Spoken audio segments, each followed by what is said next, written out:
much for joining us today. My name is Ian Scott, and I am the founder of Scott Legal. And today we are going to talk about different options related to moving from an E-2 visa to a green card, and discuss a few different ways that we've helped our clients actually do this. A few housekeeping things before we get started. First, our law firm, Scott Legal, is a full-service immigration law firm. We do a number of E-2 visas, and as the topic of this particular webinar indicates, we also help those people ultimately move to a green card when they're eligible under one of these criteria. In terms of questions, if you do have questions throughout the process, you could put them in the Q&A or in the chat. We will get to all questions. And also, after this presentation is done, we will send you a number of different things. We will send you a guide to each of the different visas that we talk about today. This webinar is being recorded, so we will also send you a recording and a link to our YouTube channel. We post all of our videos and webinars on our YouTube channel, so we do encourage you to hit the subscribe button, and you'll receive notifications on different both webinars and fascinating and interesting and informative immigration and business topics. The other thing we'll send you is a link where you will be able to set up a consultation with us to discuss your particular case. And yeah, so without further ado, we will jump into the presentation. So first, I just want to talk a little bit about how the green card system in the United States works. And I think that one of the reasons that we talk about this first is because the green card system in the United States is very different from systems in other countries. And when I say this, for example, a lot of other countries have a system which is a points-based system, where if you get a number of different points for different things, for example, speaking the language, your education, how long you've actually been in the particular country. So there are a number of different mechanisms or ways that an individual can get points. And once they hit a certain number of points, they're eligible for some type of permanent residency. But unfortunately, that's not the case in the United States. In the United States, they just have a list of green card categories. And if you're eligible for them, you can apply. So and none of those categories are just kind of based on how long you were in the United States, prior visas that you've had before, et cetera. And so generally speaking, the categories are broken down into family-based and employment-based. There are some other categories, but they're not nearly as common. So for example, asylum is not in this breakdown, but it is a mechanism to get a green card. It's not as common. It's certainly not common when someone is in the US on an E-2 visa. So now the family-based categories are further broken down into immediate relative and preference categories. And the immediate relative is defined term, so it's not what you would necessarily think of as an immediate relative. So for example, a sibling is in the preference category, not the immediate relative category. So the immediate relative category is really covering a US citizen marrying someone, or a US citizen over 21 sponsoring their parents. So those are the immediate relative categories, and they have a certain number of benefits associated with them. The employment-based categories are broken up into 5, most of which we're going to talk about today. The EB1 through EB5. The one we're not going to talk about is EB4, which is a religious-based green card. So we've never moved someone from an E2 to that, but it is something that is available. But all of the other categories we will talk about today. And as I said, there's no, the concept of having an E2, and let's say someone asks the question of, does an E2 lead to a green card? The answer to that is no. There aren't any visas that lead to a green card. Instead, if you're on an E2 visa, you are eligible to apply for a green card based on, if you meet one of these criteria. So just a little bit more on the family-based system here. We talked about the immediate relatives and the preference-based categories. Now, one of the benefits of the immediate relative category is the green card is always available. Now, this is something to talk about the kind of backlogs, because backlogs impact all of the different categories, and you'll see them more and more over the 2023 because they just have been coming up. Now, what that means is that the way the green card system works is that the government is only able to issue a number of different green cards in any particular category in any particular year. So once they hit that particular number, then the other people who want a green card go on the kind of, we'll call it a wait list. So they're delayed. Now, the immediate relative category, it's unlimited. So there can be, as many people that are eligible can apply under that. But the preference-based categories and the employment-based categories, they all have limits. So for example, if a US citizen wants to sponsor their sibling, there would be probably a 14, and based on the current timing, there'd be probably 14-year wait for the green card to be available. And those waits, you see them, as I said, we'll talk about them in the employment-based categories as well. Now, the other thing to kind of consider, and this is again, it applies to all of the different things that we're going to talk about. When you're getting a green card, when you're moving from an E-2 to a green card, there are really like two ways to get a green card. So the first way is to if you're in the United States, is to do something called adjustment of status, which is filing an I-485 petition. And these can only be done if the category is actually current. So just assuming that the category actually is current, filing an I-485 petition to adjust status. And that's, when you do that, you're allowed to file employment authorization, travel authorization, so you can stay in the United States while that's being done. The other option is if you're in the United States or if you're outside of the United States, then you're going to get the green card. You can have the option of getting the green card through consular processing. So, and that, this step, like think of the green card process as always that there's an initial step, which is an objective step. Like if you're a US citizen marrying someone, the proof that the marriage is valid, or if you're doing an EB-5, which we'll talk about, and proving that you've invested the money and you're going to be able to create the jobs. And then after that's approved, there's a second step, and the second step is always going to be the same. It's always going to be filing either an I-485 petition or doing consular processing. So those concepts apply to all of the different things that we're going to talk about today. So let's talk about the first way that we, before we get into the EB-2, now we do often, like when we look at the family-based category, we do often move people to green card from an E-2 in this category. Now, one way is that the applicant, the E-2 applicant meets someone, right? They meet someone and they get married and they fall under the immediate relative category. But also there have been instances where someone has gotten an E-2 visa and they have had a relative in the United States. We had an instance where we did an E-2 visa for someone and his mother was a US citizen in the United States. And that mother sponsoring child over 21 is not an immediate relative category. So there was a wait. So he was waiting on his green card, but we were able to get him an E-2 in the interim. And then once his green card category became available, he was able to get his green card. So he has his green card now. So that's how sometimes each E-2 person moves to a green card in the family-based analysis. So now the first employment-based category we're going to look at is extraordinary ability. Now, I will say that we don't do E-2 to EB-1A that often, but it is possible to do. And what this particular category is that it's a category related to extraordinary ability. So the individual has risen to the top of their field, and it can be in entrepreneurship. So if the person's in E-2 and they've done a number of different things, they've been accepted to different incubators and won awards and different things like that, that could qualify. So, and what we've done here is we've highlighted kind of the way it works. There are 8 criteria, and the individual has to meet at least 3 of them. And what we've done is we've highlighted the ones that usually are most relevant when someone is on E-2. So, for example, evidence that an individual has judged the work of others. So sometimes in this category, an individual may have sat on some incubator committee where they're choosing which people get admitted to a particular program where the incubator assists with funding and developing the business. So, and then the other ones are listed there. But the other thing I want to point out is that for each of these categories that we're talking about, there are separate webinars on them. So we could talk for an hour on EB-1 extraordinary ability, but for the purposes of this, we're going to touch on the different areas just to give you a flavor. And you can sign up for different webinars, or you can go to the YouTube channel to see past webinars on these particular topics. So the other good thing about the EB-1A is that there's an ability to self-petition, and it is available for entrepreneurs. So we've done a couple of these for entrepreneurs. Sometimes the person's been on an O1 before, but in one case, the person was on an E-2 as well. And again, it's, we look at this 2-step process, and the first step of the process is filing an I-140. So that's the objective part, showing that the person has met 3 of the 8 criteria. And then once that's approved, or if the visa category is current, then we can file the I-485 or do consular processing. If you're doing consular processing, you do have to wait till the application has been approved.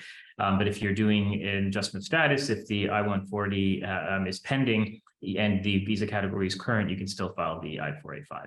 So, definitely something to consider. One of the great things about it is, as I mentioned, is that you can self-petition, and the ability to self-petition for someone on an E-2 in particular is great, because if you're on an E-2, it means that you are running a business.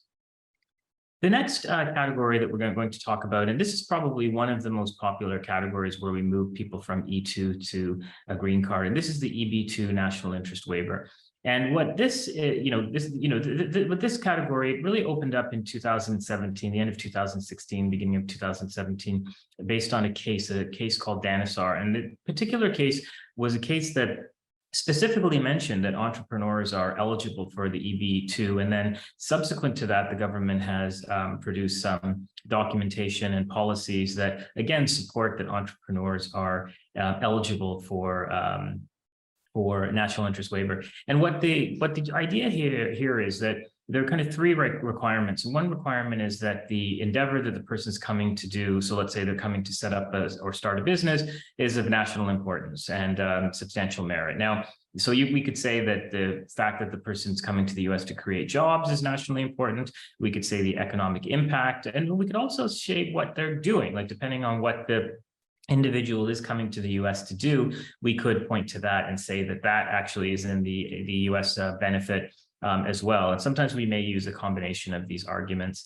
And then a lot of the time with these, we are getting expert opinion letters. So the expert opinion letters could be to describe that what the person's doing is nationally important or that it has substantial merit, or it could be to support the second criteria, which is the entrepreneur is well positioned to advance the proposed endeavor. But if the entrepreneur is well positioned to advance the proposed endeavor, we're looking at the person's experience, we're looking at their educational background, but more important, how far along have they moved this? Do they have employees already? If they're relying on jobs or economic benefit, do they have employees already? Do they have contracts already? And also, one very important thing here is the company capitalized? Like, does the company have enough, are there other investors who are interested? That's very helpful for a national interest waiver case. Has the business been selected to be part of particular incubators or different programs? That's going to be important for a national interest waiver case.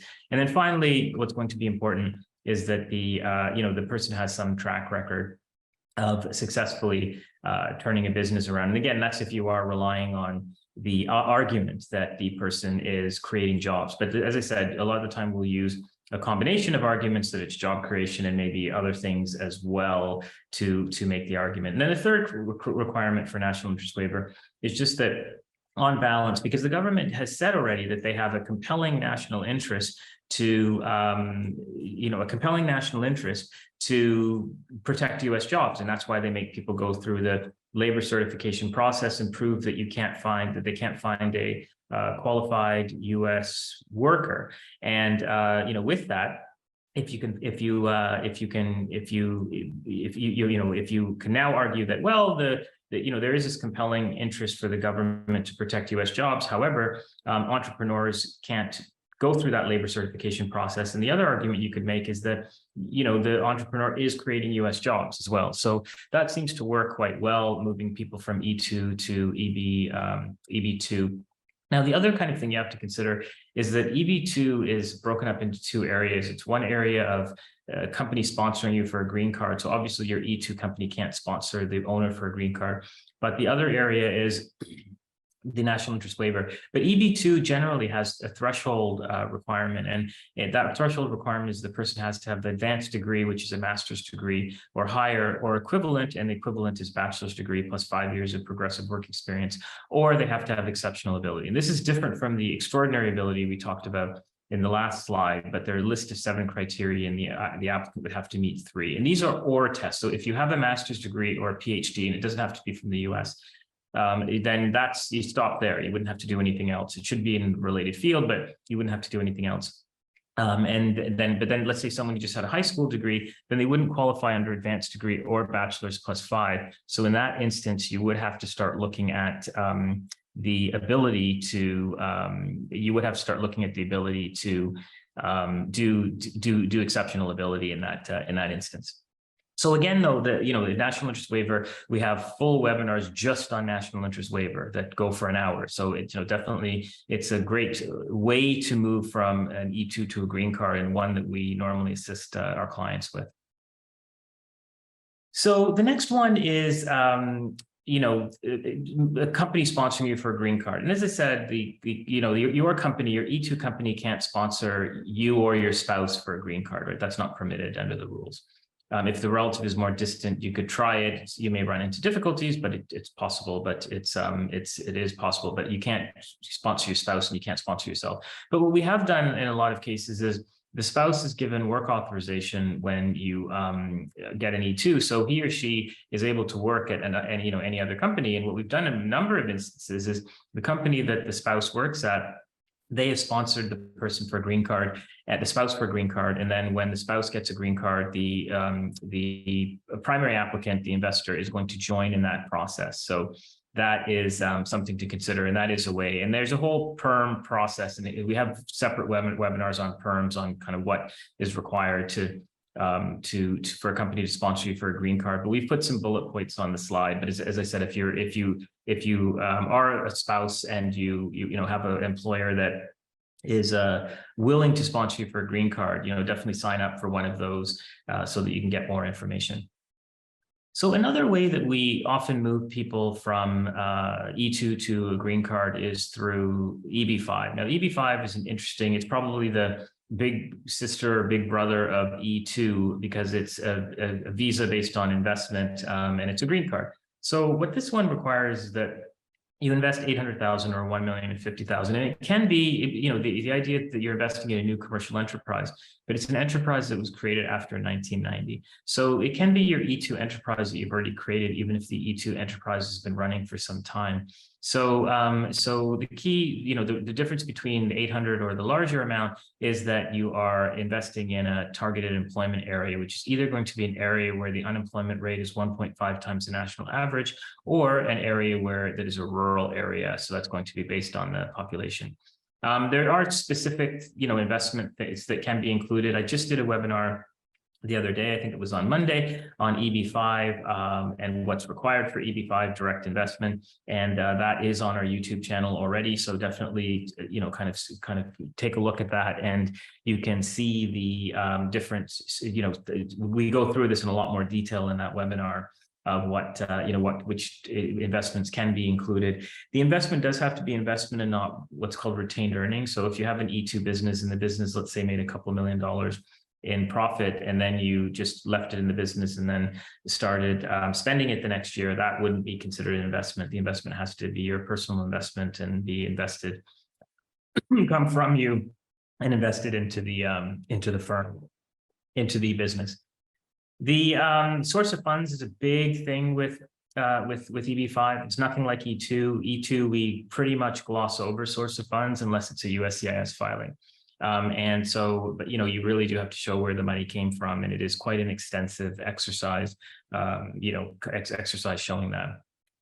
The other big part of EB-5 is that you do have to create 10 full-time jobs, and they can't be part-time, and they do have to be jobs for U.S. citizens and green card or green card holders. So that's essential, for getting the green card as well. So. You are going to need a detailed business plan to kind of finalize this. And then the investment does have to be linked to job creation. And then in terms of filing the forms, the objective piece, the part one that I talked about, it's an I-526 form. So that shows that you've actually invested the funds and can in a position to create the jobs. And then the others are the same, the I-485 and or consular processing, depending on where you are. One great thing is that the rules changed in March such that you are now permitted to invest, to file the I-485 petition when the I-526 petition has been filed. So concurrently, as long as the visa category is current, you can do that. And that's really great because the petitions are taking over 4 to 5 years to be adjudicated. So that's, and then the I-829 is something after you have the petition's been adjudicated, then after you have the green card for 2 years, you have to file documents to show that you have actually created the jobs. So those are kind of the key employment-based and family-based categories. But now let's just touch on some others that people, we've done E-2 green cards for. So diversity lottery. It seems like every year we have one of our clients that we're preparing an E-2 for or is on an E-2 and they win the diversity lottery. So this is a program that is, kind of up and running in October. You fill out a short form, and then they pick people in May. And if some countries are not eligible because the government says that they already have enough immigration from those countries. but that's something to do. And then there are a number of humanitarian-based green cards, like some if you witness a crime or spousal abuse and things like that, asylum. So those are rare, right? Those are very rare that we see green cards from those. And then, of course, we hope that someday there will be some type of immigration reform that we end up seeing. The timing considerations always have to be considered when you're moving from an E-2 to a green card, because sometimes the green cards are quite they're not going to be available for a long time if we look at EB5, and then in some other cases they're not going to be available because the country or the visa is not current. Like, for example, EB2 is not current. EB2 and EB3 are not current for any country right now, so you can't file the I-485 petition, or get the consular processing for any country right now. They're all backlogged. So it could be that you have to, keep, if you're in the United States, you may still need some underlying visa status to be able to remain in the United States. The other thing to keep in mind is if you do have underlying visa status, then, what is it? Is it TN, which isn't dual intent, or is it something like an H-1B or L, which kind of is a little bit more flexible with going through the green card process? And the key really is planning. I think that's really, the key to all this is planning. So that was everything that we wanted to cover today in the webinar. And as I said, it's a short introduction to a number of different topics, but for each of these, there are, there's a lot more information in the webinars that are on the YouTube channel, and we encourage you to go there and sign up for those. And and as I said, at the beginning of the presentation, there are a number of things that we will send to you through email, and definitely reach out if you need anything. And I'm looking now and I don't see any questions. I'll give it a few more seconds before we shut down, but I don't see anybody that has written in any questions for me. But certainly if you want to set up a consultation, we could go through your particular situation and see if we can help you. Thank you very much. Take care.